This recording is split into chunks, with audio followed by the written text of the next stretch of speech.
Kalau kita melihat isu ini hanya dari satu sisi, pasti justifikasi yang negatif dialamatkan kenapa harus sampai mogok atau cuti massal berdampak kepada terbengkalainya sidang-sidang di pengadilan negeri di Indonesia, pemirsa. Tapi kita harus mendudukkan permasalahan ini dari dua sisi. Karena di Apa Kabar Indonesia malam kali ini kita akan dengarkan sebenarnya apa tuntutan dari para hakim, bagaimana kondisi mereka sampai kemudian harus melakukan aksi cuti atau dalam tanda kutip mogok massal. Itu akan saya bahas di Apa Kabar Indonesia malam hari ini. Di studio TV One sudah hadir pengamat hukum kita, Prof. Suparji. Selamat malam, Assalamualaikum. Selamat malam, Mbak. Waalaikumsalam.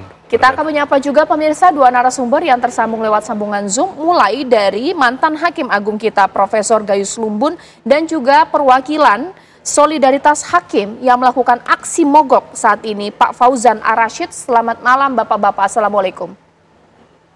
Selamat malam warahmatullahi wabarakatuh. Oke. Selamat malam, Mbak Caca. Baik, Pak Fauzan, karena waktunya memang tidak terlalu banyak, singkat padat saja. Sebenarnya apa tuntutan para hakim melakukan aksi mogok massal sampai akhirnya menyebabkan beberapa sidang di pengadilan negeri ini terbengkalai? Seperti apa, Pak Fauzan?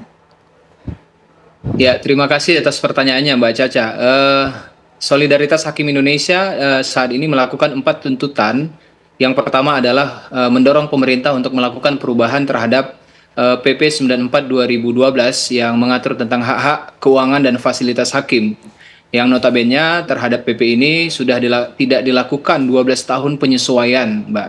Itu yang pertama. Kemudian di dalam PP ini juga ada masalah sebab di tahun 2018 sudah ada putusan dari Mahkamah Agung yang menyatakan bahwa gaji pokok hakim dengan PNS itu harus dibedakan. Itu pun tidak dilakukan sampai hari ini oleh pemerintah. Jadi itu yang kami tuntut untuk dilakukan perubahan terhadap PP 94 2012. Okay. Yang kedua, tuntutan kami adalah untuk mendorong dibuka kembali pembahasan terhadap RUU Jabatan Hakim. Karena kami yakin bahwa peningkatan kesejahteraan saja tidak cukup untuk memastikan dan menjamin kami hakim-hakim muda berintegritas seluruhnya. Tapi harus juga dibarengi dengan perbaikan pengawasan, rekrutmen, monitoring dan evaluasi. Dan semua itu sistem aturan terhadap jabatan hakim itu harus dibuka kembali. Karena kita tahu bersama bahwa RUU Jabatan Hakim itu sudah lama terhenti. Kalau tidak saya terakhir kali dibahas 8 atau 9 tahun yang lalu, Mbak. Okay. Itu yang kedua.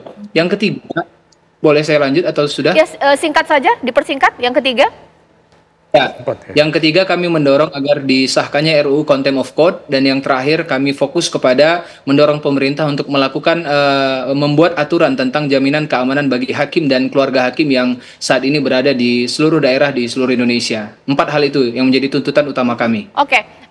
Dalam ilmu komunikasi publik atau mungkin kebijakan publik, aksi demonstrasi, mogok atau apalah istilahnya itu kan untuk meminta perhatian publik bahwa ini ada tuntutan dari para hakim. Sebelumnya pernah berkomunikasi dengan cara yang formal tidak sih untuk meminta penyesuaian tunjangan hakim? Sudah, Mbak. Di 2018 kita sudah JR terhadap PP 94 2012. Itu tadi yang saya sebutkan. Ada putusan Mahkamah Agung yang menyatakan gaji pokok hakim sebagai pejabat negara harus dibedakan dengan gaji pokok PNS. Itu yang pertama. Di 2018 sudah ada usaha itu. Di 2019 kami Hakim seluruh Indonesia sudah juga menyampaikan aspirasi kepada organisasi profesi Ikatan Hakim Indonesia dan juga pimpinan kami di Mahkamah Agung untuk dilakukan penyesuaian.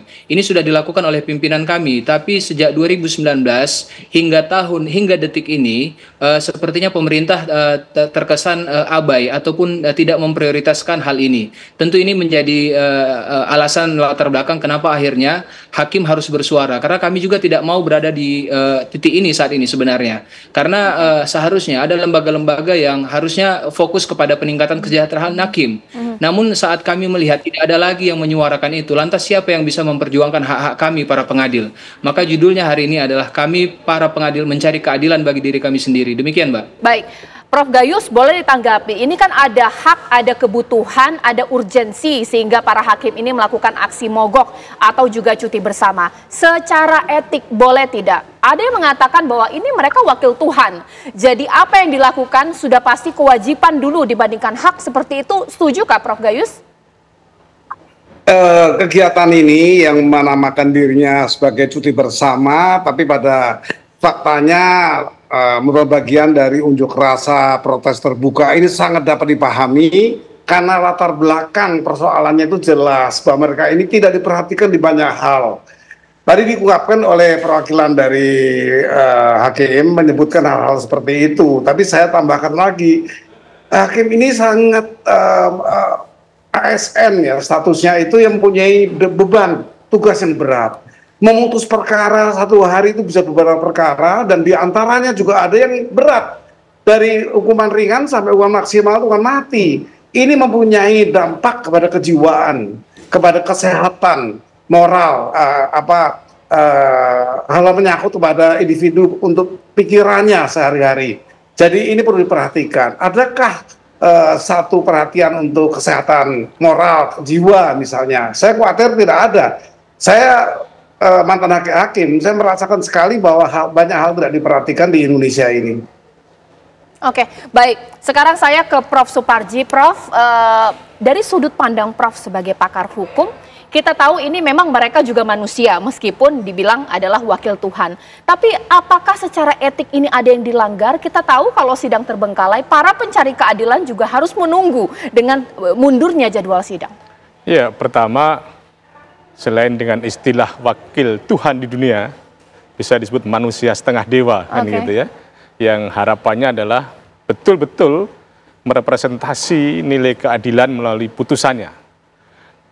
Pada pertanyaan etis atau tidak penyampaian aksi unjuk rasa dengan sudut pandang adanya terbengkalainya para pencari keadilan karena adanya aksi tersebut, maka tentunya ini mengecewakan bagi para pencari keadilan karena terkait misalnya masa penahanannya, terkait masa persidangannya, dan lain sebagainya. Maka sebetulnya kalau isunya tadi 5 poin tadi itu, kan aksi unjuk rasa itu bisa dilakukan dengan aksi unjuk pikir gitu ya, melalui aksi-aksi tertulis itu yang kemudian menjadi satu gerakan yang masif yang nanti akan terrealisasi. Bahkan saja kalau kita melihat mencermati fenomena sosial, sekarang lebih efektif melalui media sosial misalnya, itu menjadi efektif bagi para pencari keadilan. No viral, no justice, sekarang akhirnya kan begitu. Artinya apa? Bahwa sebetulnya dengan adanya metode penyampaian aspirasi yang tidak seharusnya melalui aksi unjuk rasa, tetapi adalah mengedepankan aksi unjuk pikir, mestinya itu lebih dikedepankan. Bahwa kita harus memperhatikan aspek substansi dan aspek caranya. Maka kalau tujuan yang ingin tempuh ada 5 isu tadi itu, sebetulnya lebih pada isu-isu normatif ya, kaitannya dengan soal perubahan undang-undang jabatan hakim, tentang masa tunjangan dan sebagainya, maka itu soal perubahan kebijakan. Perubahan kebijakan tadi itu disalurkan melalui mekanisme tertulis yang harapannya dapat apresiasi, dapat respon secara cepat dari para pemangku kepentingan gitu. Oke, baik. Sesaat lagi saya akan mendengarkan kepada Anda, nanti Pak Fauzan juga akan menanggapi seberapa kecewa para pencari keadilan akibat dampak dari mogok massal ini sidang-sidang terbengkalai. Apalagi Presiden terpilih Prabowo Subianto sudah memberikan tanggapan atas hal ini. Usai jeda berikut.